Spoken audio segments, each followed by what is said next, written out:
Hey everybody, Roger Levin here with your orthodontic practice production pearl of the week. I want to talk about a subject called confirmation bias.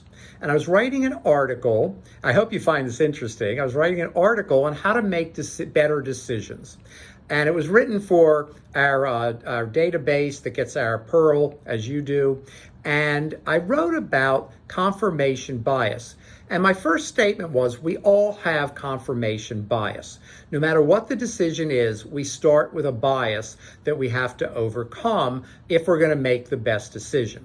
So when it comes to marketing, there's a lot of confirmation bias. Well, those strategies are unsophisticated. Those referring doctors will never send. The community doesn't support me, or part of the community doesn't support me. I can't get into the schools because there's another orthodontist there. We have heard it all. We've seen it all, working with thousands of ortho practices since 1985. And it's human nature to have confirmation bias. I'm agreeing that you have it and you can't help it. But what you do need to do is overcome it.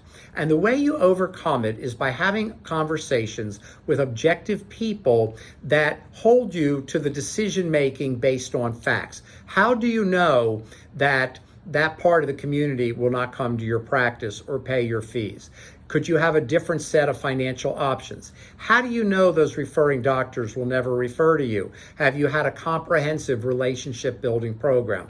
How do you know you can't get into the schools? Schools are always looking for money. There's always a way in some way, shape, or form. And by the way, if you're willing to invest in certain marketing, there's always a solution. So it's not that you have to spend a lot of money. Sometimes a little bit is fine. And some places you spend money. Here's my confirmation bias. I'm not big on sponsorships with a million different sponsors. I just don't think you get noticed.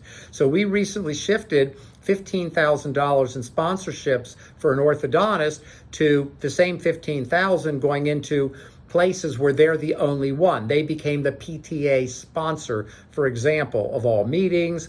They got to bring food. They got to meet the parents. In other words, you can create fantastic opportunities even though you might not think you can.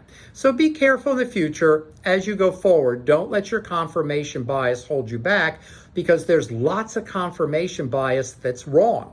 Some of it's right, but a lot is wrong. As always, I wish you increased practice production and referrals every year.